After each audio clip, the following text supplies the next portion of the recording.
Bonjour à tous, bienvenue dans un nouvel épisode de BS pour Build. Nous travaillons sur ma Murcielago.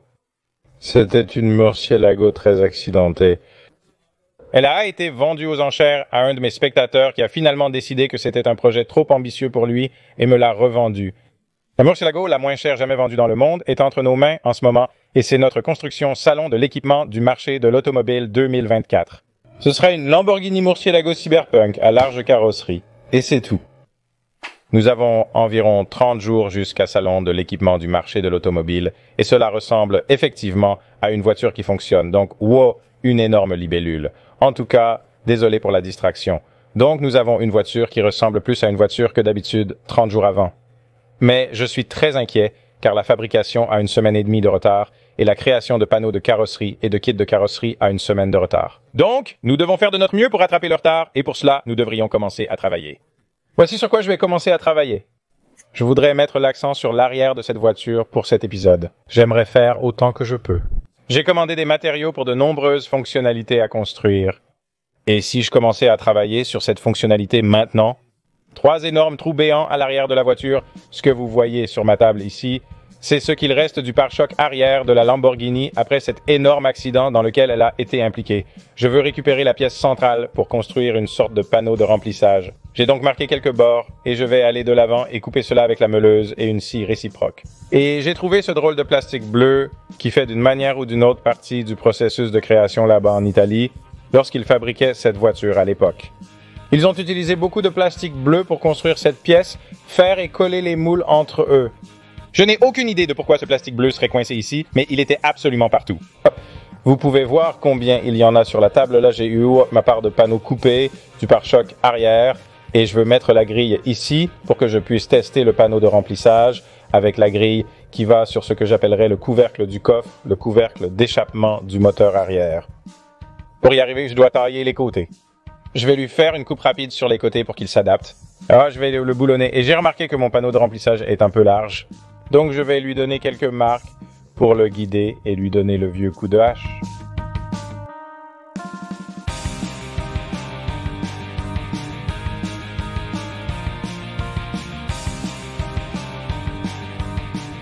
Avec cette taille, ça s'adapte et je peux le monter de manière ajustée pour le maintenir en place. Je ne suis pas sûr de l'aspect général, cependant. Je ne suis pas sûr si je veux continuer avec ça ou si je veux le modifier, mais c'est une bonne chose à avoir. C'est une bonne chose à avoir. La LP6 170 a tout en maille ici et tout en grille, ce que je peux faire, mais je veux vraiment avoir une plaque d'immatriculation sur cette voiture. Je voudrais un panneau ici et je crois que le peindre en noir améliorerait grandement son apparence. Je vais maintenant passer à la couverture du coffre. J'ai précédemment retiré le spoiler arrière, je vais donc construire un panneau de remplissage. Ils peuvent aller ici et remplir ce vide. J'ai ici du panneau RAM. Vous pouvez trouver ce panneau dans votre Home Depot local. C'est un excellent carton utilisable pour la création de modèles. Il est destiné à protéger les sols. Et j'ai décidé de faire un énorme désordre. Alors j'ai recouvert toute la pièce en charbon que nous avons utilisé pour le guide de revêtement. Puis j'ai enfoncé mon tableau Random Access Memory et l'ai tapoté partout sur la pièce et j'ai mis du charbon absolument partout. Mais j'ai obtenu un contour décent pour la pièce que je dois fabriquer. Je vais découper mon gabarit et cette pièce dans de l'acier de 16 pouces.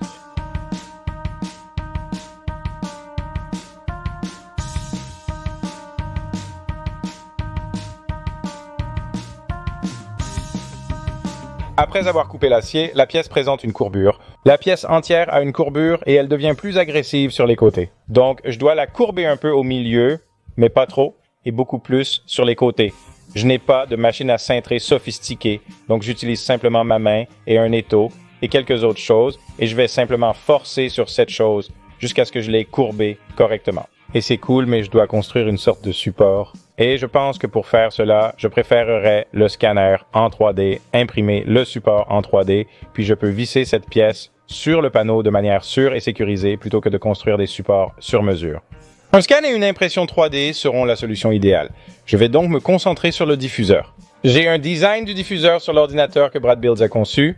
J'adore son apparence, mais je dois transférer ses dimensions dans des dimensions réelles. Je vais donc examiner à quelle hauteur le pare-choc est par rapport au sol lorsqu'il est au plus bas sur la suspension pneumatique, déterminer combien d'espace j'ai ici et quelle taille je peux donner à ces ailettes et la dimensionnalité de tout et comment cela doit ressembler. Ainsi, une fois totalement dégonflé, le diffuseur frôlera le sol sans réellement le toucher.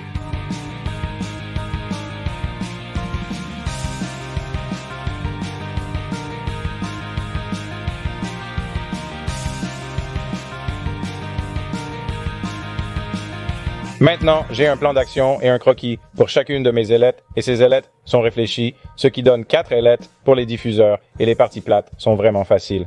Je peux les mesurer sans le pare-choc de la voiture. Je vais donc procéder à la mise en forme de ces ailettes sur de l'aluminium et les découper dans de l'aluminium.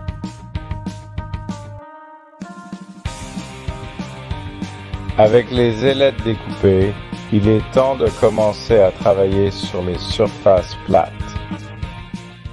Les sections plates, elles sont simples. Elles sont prémesurées et commandées prédécoupées en carrés. Je dois donc lever mes ailettes, prendre des mesures et déterminer comment fixer chaque surface plate aux ailettes, de sorte que tout soit attaché ensemble pour un diffuseur d'une seule pièce.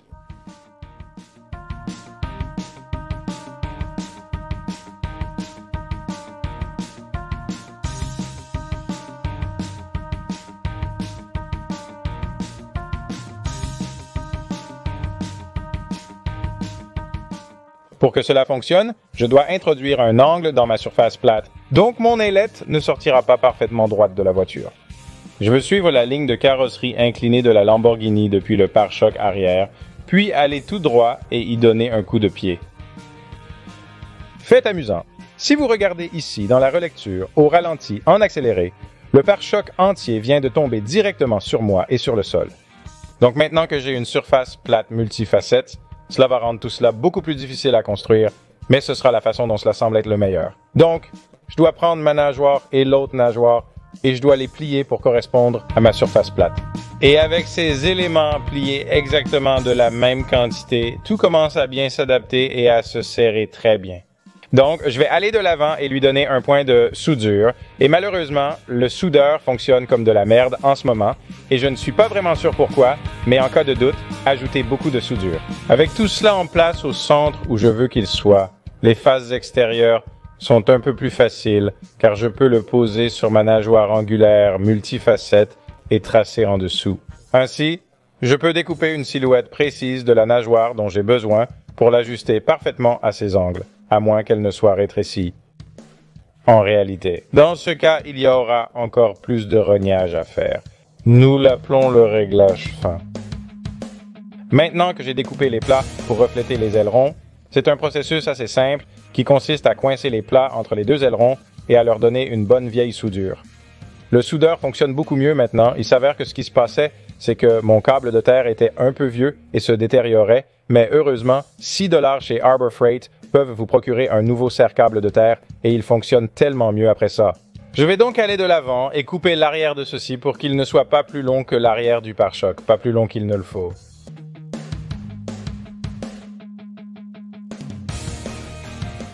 À ma grande surprise et joie, lorsque je pose le diffuseur sur le sol, il est en fait complètement plat et de niveau, ce qui est merveilleux. Cela signifie que toutes mes pièces latérales et mes ailerons sont à la bonne hauteur et bien mesurés. Avec le diffuseur soudé, je vais le boulonner au pare-choc arrière. Normalement, sur une voiture de course, vous fixeriez le diffuseur au châssis, mais le pare-choc est directement boulonné au châssis quelques centimètres au-dessus de cela, et j'ai pensé que plutôt que de tirer un tas de barres à travers le pare-choc et dans le châssis, je vais simplement utiliser la fixation que le pare-choc a au châssis, parce que soyons honnêtes, c'est une voiture rapide, mais ce n'est pas une voiture de course.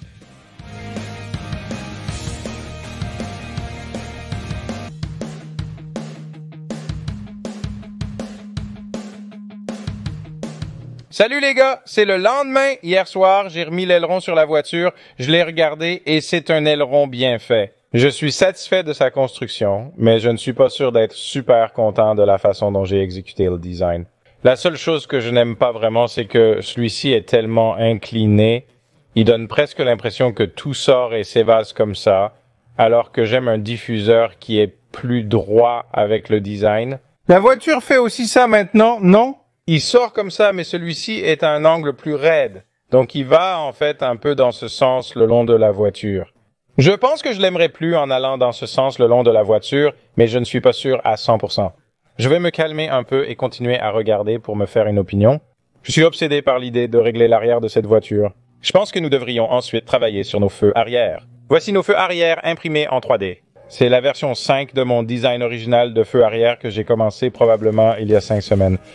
Il s'agit de la version finale imprimée en ASA.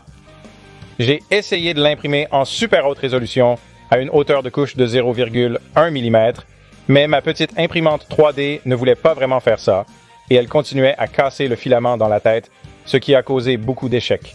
J'ai utilisé mon plus grand K1 Max avec une hauteur de couche de 0,4 mm pour imprimer le feu arrière en 2 pièces. Dans l'ensemble, j'en suis assez satisfait. Le résultat est bon.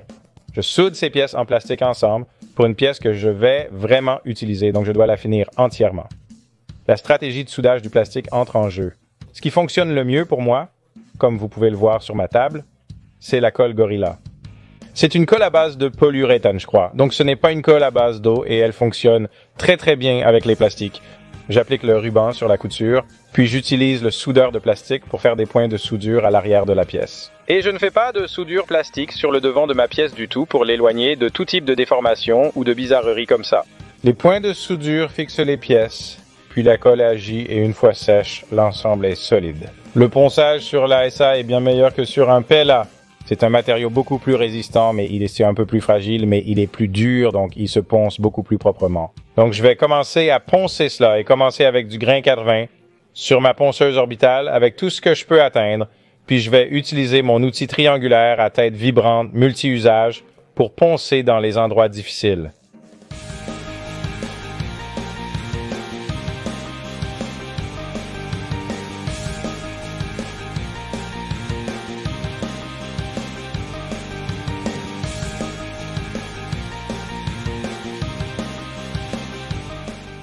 Je les ai poncés et ils ont vraiment l'air bien. Après un bon ponçage, ces choses sont vraiment lisses. Je vais appliquer du mastic de vitrier sur les coutures et certaines zones où les lignes de couche sont prononcées. Et avec mon mastic de vitrier appliqué, je veux mettre une couche de primaire. Je ne peux pas le pulvériser hors du pistolet car j'ai une voiture à 100 000 $ juste à côté que je ne veux pas recouvrir de surpulvérisation. Je vais donc peindre cela avec un pinceau. Cela va le mettre vraiment épais à certains endroits et plus épais à d'autres endroits. Il va être appliqué épais, c'est sûr. Il est également à noter que c'est notre apprêt ultra haut de remplissage.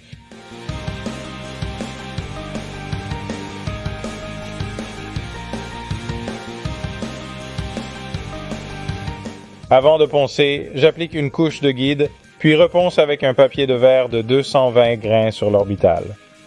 Après avoir passé du temps à poncer ceci, appliquer de l'apprêt au pinceau n'était pas une bonne idée. Pour de meilleurs résultats, appliquez un apprêt haute qualité à fort pouvoir garnissant sur ces surfaces. Ils étaient déjà très lisses et avaient vraiment belle allure. Les coups de pinceau sur l'apprêt de haute capacité sont devenus la principale chose à poncer. En ponçant trop, on finit par poncer dans le plastique, nécessitant de recouvrir d'apprêt, ramenant à la case départ. Un apprêt de haute capacité de remplissage pulvérisable serait donc la solution à adopter selon moi. Ainsi, on obtient une belle couche uniforme. Voici ce que je prévois pour ma prochaine partie. En fait, je vais avancer et le faire sur cette partie.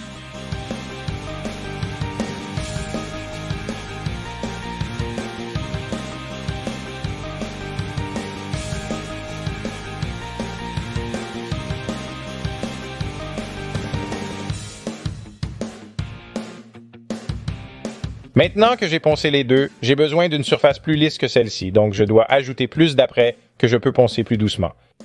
Donc, j'ai pris de l'apprêt de remplissage élevé Rust-Oleum. Les seuls problèmes restants pour rendre cette pièce parfaitement lisse sont quelques vieux morceaux d'apprêt de remplissage qui encombrent un peu les choses et la rendent légèrement incomplète. Et ensuite les lignes de couche sur ces pièces, car elles étaient les plus drastiquement décalées. Donc, je vais continuer à travailler sur ceux-ci, et ensuite cela a juste besoin d'un ponçage à la main sur un grain très élevé. Et ensuite, nous serons prêts à peindre ces pièces pour de bon. C'est génial. Nous nous en rapprochons vraiment. Il est temps de retourner enfin dans le diffuseur arrière. J'ai jeté un coup d'œil au logiciel hier soir, et cette plaque est censée suivre cette ligne de carrosserie, mais il y a aussi, comme une courbure dedans, un petit coup de pied qui sort un peu la queue pour aider à faire en sorte que l'objectif global soit qu'elle semble suivre la ligne de carrosserie de ce point juste là jusqu'à ce point juste là dans l'aile. Donc, c'est un angle à peu près comme ça. Et moi, en ce moment, nous sommes comme ça. Donc, je veux juste faire ce changement. C'était un peu beaucoup pour faire ce changement, mais je vais le retirer de la voiture. Je vais le découper en morceaux. Je vais sortir ce carré du bas et ensuite je vais le sortir et peut-être même mettre une courbe dans ces plaques de queue. Quelques mesures rapides me diront où je dois couper cette chose pour que je puisse mettre ma nageoire dans le bon angle à la bonne inclinaison. Et un autre accident rapide fera tomber ce pare-choc géant et ce diffuseur de la table sur mes genoux pendant que j'ai une roue de découpe en marche dans ma main, lisse.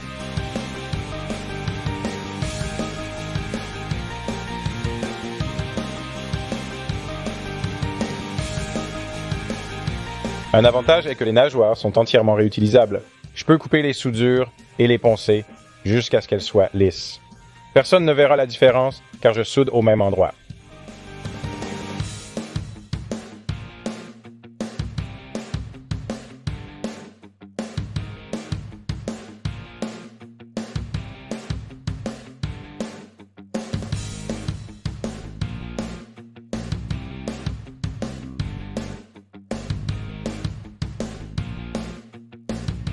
Salut les gars, de retour pour un autre jour. Hier soir j'ai fini le diffuseur, je l'ai mis sur la voiture.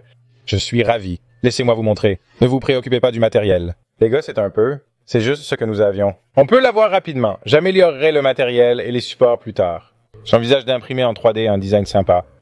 Une sorte de presque un motif de structure en forme de poutre air pour cette pièce avec les deux supports blancs là-bas, mais dans l'ensemble, le diffuseur, j'aime la forme de celui-ci maintenant.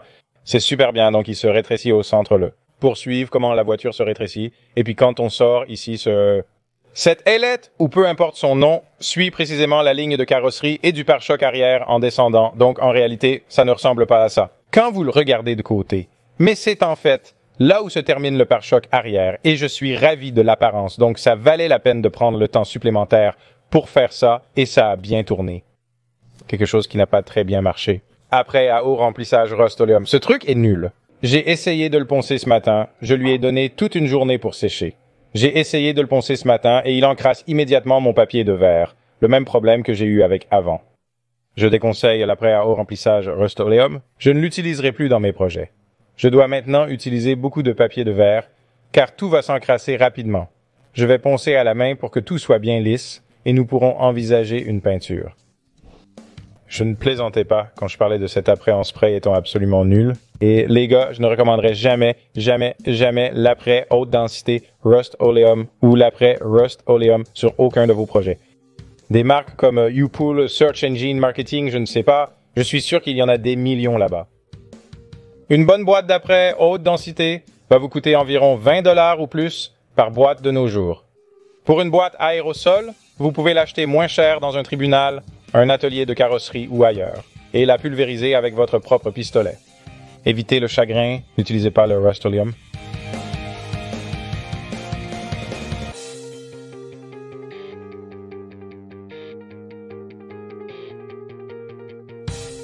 La seule grâce dans tout cela est que la peinture pour mes feux arrière a un peu de texture, donc je n'ai pas à les poncer jusqu'à un fini miroir, ce qui est appréciable. Donc je vais aller de l'avant et pulvériser cette peinture.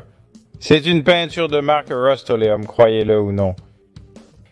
C'est comme un gros échec avec un revêtement de lit de camion, mais il a la quantité parfaite de texture granuleuse minuscule. Je pourrais l'aplatir un peu plus tard. Ah, ils sont un peu trop noir brillant à mon goût. Mais là, je pourrais les aplatir avec de la peinture et simplement changer leur couleur tout en conservant la texture. Ou je pourrais lui donner un léger coup de brosse ou quelque chose pour aplatir la texture. Je veux d'abord mettre les lumières ici et voir à quoi l'ensemble ressemble avant de faire cela. Donc pour mes lumières, j'ai l'un de ces bandes de lumière de haillons très pratiques que vous pouvez trouver sur Amazon ou eBay. Ces lumières à 15 $ comprennent un clignotant, feu de position, de freinage et de recul. C'est tout ce dont j'ai besoin, elles sont juste un peu longues. Je vais trouver l'endroit où la bande a les petites zones de coupe, les couper à la taille, enlever le surplus de bandes d'étanchéité et autres, afin de l'adapter à l'intérieur de mon boîtier de feu arrière. Et j'en ai un qui est vraiment bien à la taille ici. Je le teste, tout fonctionne. Je vais passer au suivant avant que vous ne le sachiez. Les fils ne sont plus attachés à la bande de lumière diode électroluminescente. Je l'ai accidentellement coupé en deux. Il ne coûte moins que 15 $ sur Amazon. Au lieu d'essayer de souder ça, je vais juste en commander un autre et l'avoir la semaine prochaine. Bien que les choses ne se soient pas déroulées exactement comme prévu, nous en avons tiré quelque chose. Il y a des panneaux pour examiner la voiture. Je suis très satisfait du résultat, surtout de l'arrière avec les feux. L'ajout du kit carrosserie, des descentes et du béquet rendra chaque angle de cette voiture intéressant et modifié, ce qui me réjouit. Avec ça, la première semaine d'octobre s'achève. Il nous reste 3 semaines avant le départ pour le salon de l'équipement du marché de l'automobile. Donc j'estime qu'il me reste environ 1 semaine pour finir la fabrication. Cette semaine, on a bien avancé sur les composites et les moules des pièces et tout le kit carrosserie est enfin entièrement lissé. Donc, ces pièces ont été poncées jusqu'à 600 grains sur une très bonne qualité de primaire et elles sont toutes parfaitement lisses et prêtes à être utilisées. Voici donc la version finale de notre kit carrosserie. Donc, nous sommes prêts à commencer à faire des moules. Tout ce travail composite amusant que nous nous apprêtons à faire est rendu possible grâce à Fiberglass Coatings Incorporated. Je vais mettre une bannière virtuelle juste là. Ils m'ont envoyé une bannière. Il semble que nous l'ayons perdue. Ils nous fournissent tout le matériel nécessaire pour rendre possible la création de ces moules, puis la création des pièces finales qui vont aller sur la voiture. C'est une chose géniale qu'ils font. Un lien dans la description détaillera tous les matériaux utilisés pour réaliser cela si vous voulez le faire chez vous. La fabrication de moules est une compétence précieuse dans l'automobile. Ce ne sera certainement pas la dernière fois que nous le faisons. Merci à Fiberglass Coatings Incorporated pour le matériel composite fourni. Voici les premières étapes que nous allons effectuer sur cette pièce en commençant par la cire. Vous devez cirer votre pièce à fond puis la cirer encore et encore, cire sur cire à plusieurs reprises. Je mettrai le lien pour la cire dans la description. Le lien pour toutes ces choses que nous utilisons sera dans la description. Cire sur cire. Faites 3 tours de cela sur votre partie avant de pulvériser votre PVA. Avant de pulvériser notre PVA, nous allons ajouter une bride à ces pièces. Vous devez réfléchir à la conception de votre moule, le positionnement de la fibre de verre, le gel coat et tous les autres éléments. Nous avons décidé qu'une bride serait une bonne idée. Des brides temporaires peuvent être fabriquées très facilement avec un peu de ruban d'aluminium et du ruban de boxe. Les moules que vous utiliserez de nombreuses fois devraient avoir une bride mieux conçue. Cela va vous faire gagner tellement de temps à long terme. Mais pour ces types de moules que nous allons très probablement mettre sous vide et que nous n'allons probablement utiliser qu'une fois, peut-être 2, une bride rapide et sale avec du ruban d'aluminium et du ruban d'emballage fera très bien l'affaire. Après avoir obtenu vos brides, pulvérisez votre film de démoulage PVA. Il s'agit donc d'un liquide à pulvériser qui sèche pour devenir comme un film. C'est vraiment cool. Il est généralement vert et il sèche pour devenir comme un film vraiment, vraiment mince. Et à la première tentative de Kyle ici, vous pouvez voir qu'il y a des endroits qui ressemblent à des coulures et avant qu'ils aient séché, ils avaient beaucoup de texture. Leur hauteur nous inquiétait beaucoup car elle se serait transférée dans notre moule. Mais une fois qu'ils ont séché, ils n'avaient en fait pas de hauteur. Mais nous n'étions pas sûrs si l'épaisseur du film était suffisamment épaisse. Donc nous avons dû le plier et le tester. Nous devions être sûrs, car sinon le moule ne va pas se détacher de notre pièce. Le film est excellent, avec une profondeur remarquable. Nous aurions pu le laisser tel quel. Les coulures apparentes n'étaient pas du tout préoccupantes. Mais puisque nous l'avons épluché, il est temps de le refaire. Je vais commencer par faire les couches de base et c'est juste une brumisation très très fine pour les 2 premières, peut-être 3 couches et je juge en fait mon épaisseur en la testant avec mon doigt, juste un petit test de toucher. Et une fois que vous avez cette base, vous pouvez y aller beaucoup plus lourdement et une fois que Kyle l'a fait plusieurs fois, il a pu le reproduire sur toutes les pièces sans problème. En général, si vous avez des problèmes, laissez-le sécher. Revenez dessus une fois sec et réévaluez si c'est vraiment un problème. Avec une bonne couche de PVA, il est temps d'ajouter la couche de gel. La couche de gel est une couche de gel d'outillage. Il est extrêmement dur et destiné à la fabrication de moules. Généralement orange, il est parfois appliqué avec un pistolet à godet. Certains utilisent une très grosse buse, comme un pistolet à peinture de 2,5 mm ou plus. J'ai perdu mon pistolet à godet, donc nous allons continuer au pinceau. Et si ce n'est pas évident, l'idée du gel coat d'outillage est que c'est ainsi que vous obtenez une copie exacte. Nous recouvrons cette chose de gel coat et lorsque nous retirons la pièce du gel coat, elle va rester là. C'est super dur et c'est la copie exacte de la surface de tout ce que vous mettez dessus.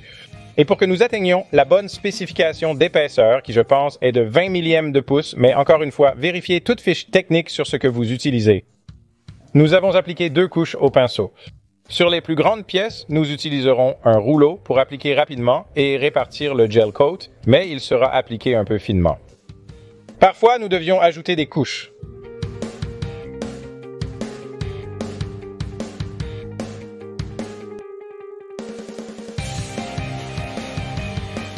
À Après avoir appliqué le gel coat, j'ai réalisé que nous avions fait une énorme erreur.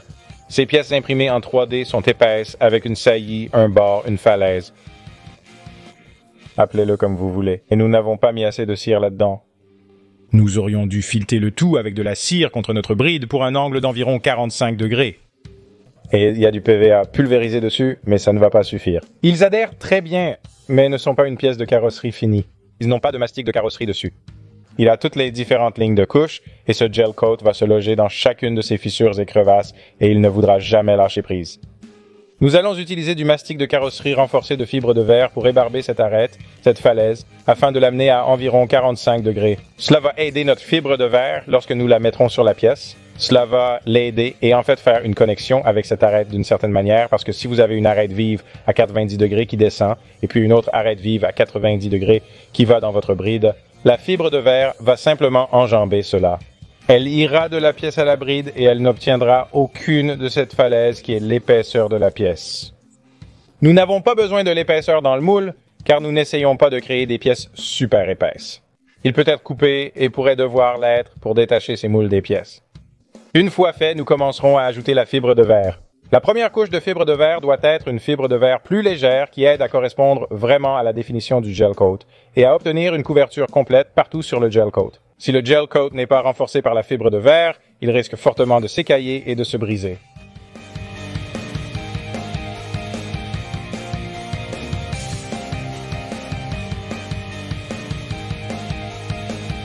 Et après la fibre de verre légère, vient la fibre de verre à brin coupé. C'est une natte beaucoup plus lourde et elle voudra garder sa forme originale, donc elle ne sera pas très efficace sur des angles prononcés, mais si vous déchirez et arrachez les côtés, cela brisera un peu plus sa structure et ce sera un peu plus facile à envelopper autour de ces endroits techniques.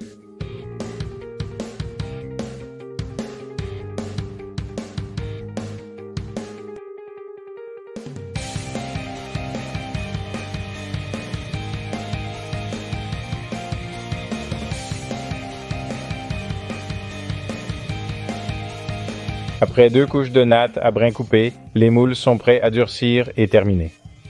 Je suis ravi d'annoncer que Kyle a fini de fabriquer les moules pour les pièces de notre kit carrosserie. Dans le prochain épisode, nous allons sortir les pièces en plastique original des moules, les jeter et commencer à fabriquer les vraies pièces du kit carrosserie.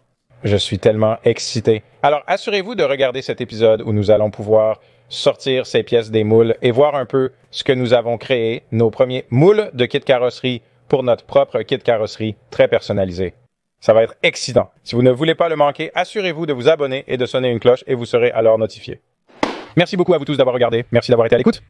Pour nous soutenir dans ce voyage, nous l'apprécions tellement. C'est une opportunité très unique que nous avons de faire quelque chose d'aussi fou que cela. Et je ne le prends pas pour acquis. Nous allons renvoyer celui-ci à la maison avec style. Assurez-vous de vous brancher pour le prochain épisode. À bientôt.